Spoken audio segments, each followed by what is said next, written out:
بغيت إلى حفظ السور كي أقطف من خير الدرر. Viewers, welcome back. Islamic Lifestyle. আমরা doctor হাফিজ মনিরউদ্দিন সাহেবের লগে আমরা আলাপ করলাম হাদিস নিয়ে। আমরা মনে করি যে হাদিস হইছে নবীজির জীবনী আদর্শ, যেটা এই আদর্শ শব্দটি আমরা মনে করি প্রোগ্রামের কন্টেন্টের মাঝে আমরা এটি পাইছি। Let's go and find out যে নবীজির জীবনের 63 বছরের জীবনের প্রথম 40 বছর কি এটা হাদিসের অংশ না সেটা অংশ নয়। Let's go and find out. আপনি একটা কথা বলতেছিলেন, আমি আপনাকে ডিস্টার্ব করে চলে গেছিলাম। বলেন।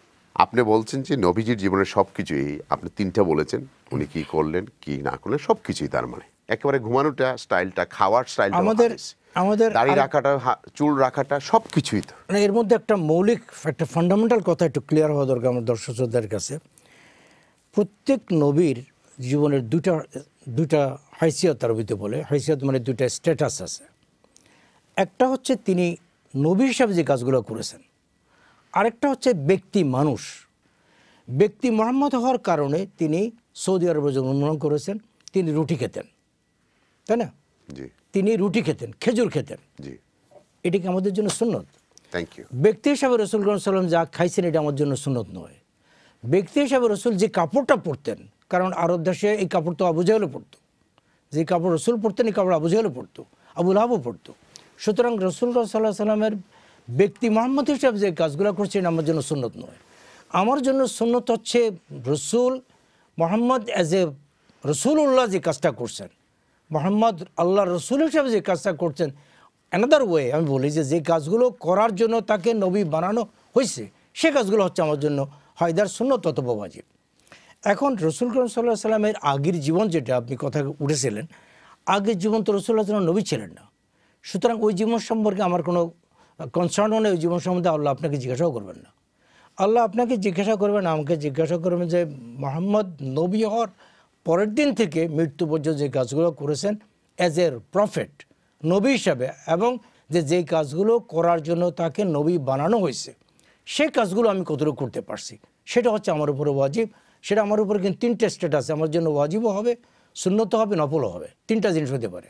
এখন অনেক উলামারা তো বলেন নবীজির জীবনের আগেরটাও হাদিস হিসেবে যা কিছু তিনি করেছেন আমরা করতে না, এটা শরিয়ার দিক থেকে ঠিক নয়।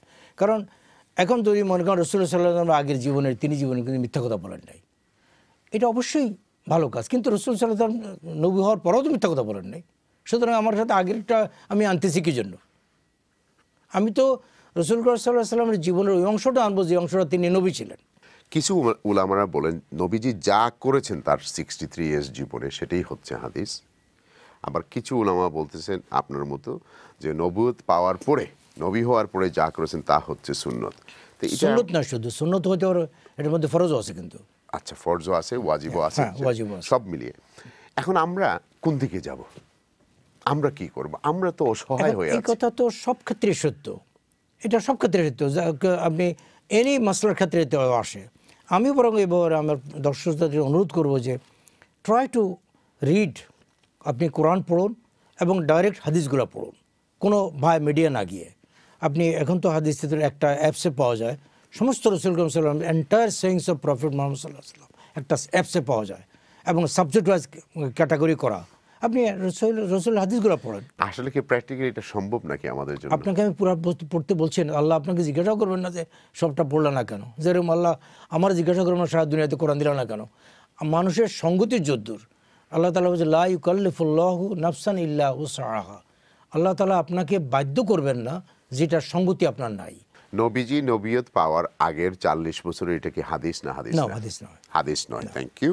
আপনি একটা প্রশ্ন ওই যে বলতে চেয়েছিলেন কোরআনের ব্যাপারে, ওটা খুব বলে ফেলেন। আমি বলতেছিলাম ওইটা যে আপনি যেহেতু বলছিলেন, জিজ্ঞাসা করছিলেন যে হাদিস বা অনেকেই আজকাল তো নিউ ফ্যাশন অনেক হয়েছে না, এখন অনেকেই বলে, এটা কিন্তু এখন না। এই যে মুনকারিন হাদিস মানে হাদিস অস্বীকারীদের এই ফিতনা কিন্তু এখনও না, এটা বহুদিন থেকে আছে দুনিয়াতে। কোরআনুল কারিমে আল্লাহ তাবারক তাআলা আতিউল্লাহ ওয়া আতিউর রাসূল, মানে আল্লাহকে আনুগত্য করো, রসুল আনুগত্য করো। টোটাল আল্লাহর আনুগত্যের কথা, রসুল আনুগত্যের কথা কোরআনে 42 বার আছে। এই 42 বারের মধ্যে 22 বার আছে আল্লাহর আনুগত্যের এবং রসুল আনুগত্য টুগেদার। আল্লাহ এবং রসুল আনুগত্য করার কথা আছে 22 বার, আর 20 বার আছে শুধু রসুল আনুগত্য করার কথা, সেখানে আল্লাহর আনুগত্যের কথা নাই। আর শুধু আল্লাহর আনুগত্যের কথা কোরআনে একবারও নেই। আপনি এবার চিন্তা করেন যে রসুলের স্ট্যাটাসটা কোথায়। খুব সুন্দর করে আপনি বলেছেন। কোরআন নিয়ে তো কোনো বিতর্ক নেই পৃথিবীতে, কিন্তু হাদিস নিয়ে অনেক মতভেদ রয়েছে। সেই ক্ষেত্রে শুধু কি কোরআনের পথ অবলম্বন করে মুসলমান হওয়া সম্ভব? হাদিসের বিতর্কটা আমি আবারও আপনার সাথে উইথ রেসপেক্ট ডিফার করি, কারণ আরবিতে একটা শব্দ আছে সাওয়াদে আজম, মানে উম্মতের বৃহত্তর অংশ। উম্মতের বৃহত্তর অংশের মধ্যে কিন্তু হাদিস এবং কোরআন নিয়ে কোনো বিতর্ক নাই। আপনি যে গ্রুপটা করে, মনে করেন আমি কয়েকটা গ্রুপের নাম আপনাকে বলি, এরা এখন দুনিয়াতে কেউ নাই, খারেজি, রাফেজি, এরকম শিয়ারা তো আছেই, এরকম 4-5টা বড় বড় দল আছে যারা নাকি হাদিস নিয়ে বিতর্ক করে। These are not the main factor, কারণ এদের সংখ্যা দুনিয়াতে এত কম। আমি একটা এক্সাম্পল আপনাকে দেখাই। আমরা যখন ছোট ছিলাম তখন মৌলাদের কাছ থেকে শুনতাম যে জ্ঞান অর্জনের জন্য চীনে যাও, এটা একটা হাদিস। এখন আমরা বুড়ো হয়ে গেছি, এখন শুনি এটা হাদিসই না, না, এটা অ্যারাবিক সেইং আর কি। কিন্তু আমরা যখন ছোট ছিলাম এটা আমাদেরকে মৌলানা শিখাই বলতেন যে জ্ঞান অর্জনের জন্য সুদূর চীনেই যান। এখন যতই দিন বাড়ে মানুষের জ্ঞানের পরিধি বাড়ে, সুতরাং আমাদের যখন সন্তানরা দুনিয়া আসবে জ্ঞানের পরিধি আরও বাড়বে। I am not worried for, মানুষ সন্ধান করেই নেবে। এবং আল্লাহ তাআলার ওয়াদা আছে, আল্লাহ তাআলা ইসলামকে অরিজিনাল ফর্মে কিয়ামত পর্যন্ত রাখবেন। সুতরাং আপনি এত টেনশন করার কিছু নেই।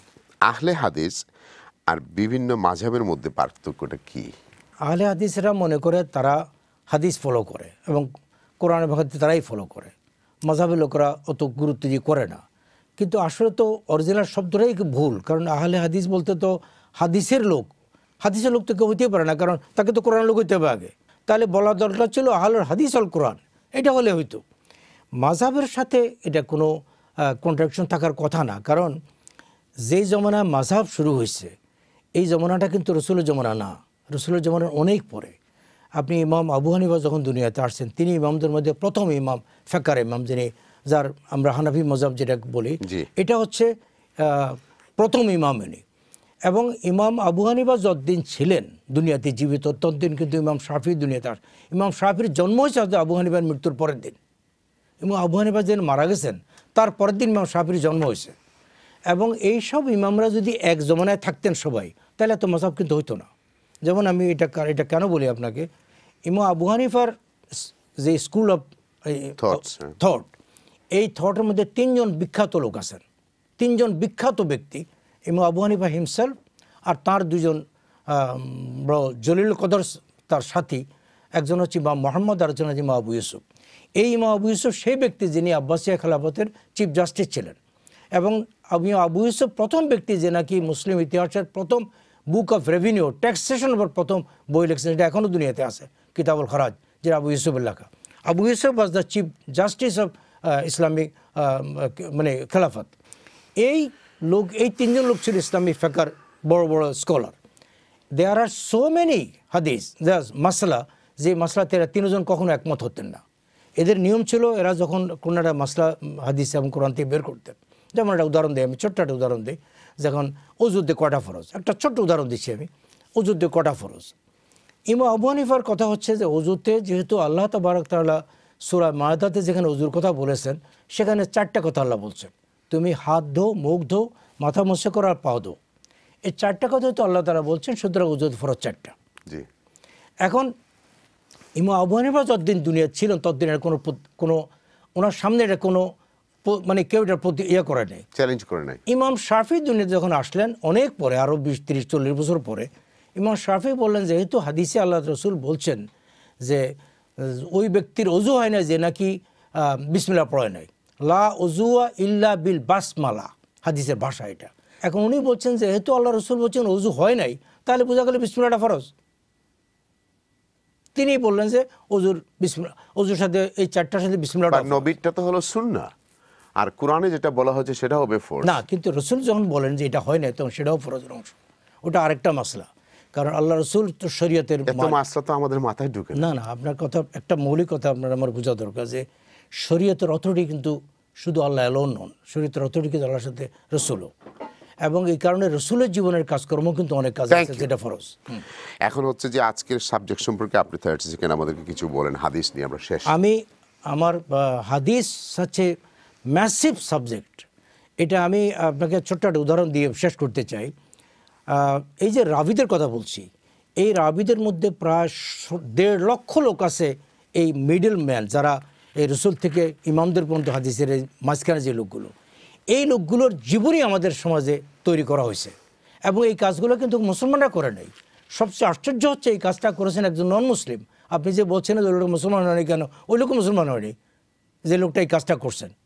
এখন আমাদেরকে এত বড় সাবজেক্টের উপরে 2-4-10 মিনিট আলোচনা, এটা ইনসাফ না। আমি আমার দর্শকদের কাছে অনুরোধ করবো, আমরা কোরআনের কথা এর আগে বলেছি যে কোরআন এবং হাদিস নিয়ে যে আলোচনাটা আমরা আজ করেছি, এটা জাস্ট সিম্পল আর গাইডলাইন। আপনারা এর উপর ভিত্তি করে মেহরবানি করে পড়াশোনা করুন এবং আমি আপনাদের জন্য দোয়া করি, আপনারাও আমাদের জন্য দোয়া করবেন যে আমরা যাতে আল্লাহর কিতাবটা এবং রসুলের সুন্নাহটা আমরা বুঝতে পারি। আল্লাহ তাআলার তৌফিক। আল্লাহ অ্যাকসেপ্ট ইউ, আপনার কষ্ট। আশা করি আপনি Viewers, it is time for me to go and I'll see you in another episode, inshallah.